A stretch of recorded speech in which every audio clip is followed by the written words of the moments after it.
Հայաստանը ներկայացնող ծանրորդ Տաթև Հակոբյանը ավարտեց մարզական կարիերան։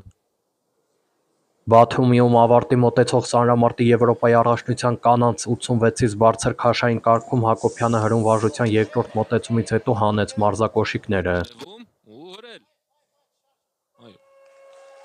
Հայ մարզուհին հրում վարժության առաջին մոտեցումը հաջող կատարեց, երկրորդը ձախողեց և դրանից հետո հայտարարեց մարզական կարիերան ավարտելու մասին։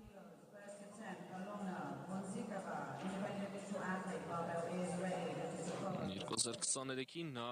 կարողացել էր հրել 122 կիլոգրամը։ Տաթև Հակոբյան, Հայաստան։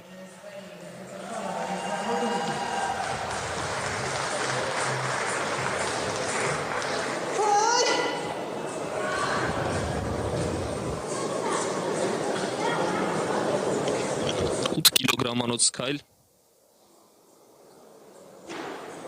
որը նրան կբարձրացնի երկամարտում ընթացիկ պայքարում երկրորդ տեղ։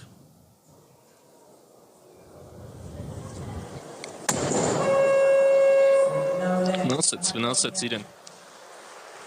Տաթև Հակոբյանը ձեռքը կարծես վնասեց և հանում է կոշիկները, սա նշանակում է, որ Տաթև Հակոբյանը ավարտում է պայքարը և ավարտում նաև իր կարիերան, եթե իհարկե հետագայում այլ որոշում չկայացնի։ Ավարտում է Տաթև Հակոբյանը Եվրոպայի առաջնություններում 2 մեդալով, Երևան 2023 թվական արծաթ և 2017 թվականի Եվրոպայի առաջնությունում բրոնզ, նաև Քաթարի գավաթի խաղարկությունում 2019-ին Դոհայում դարձել էր ոսկե մեդալակիր։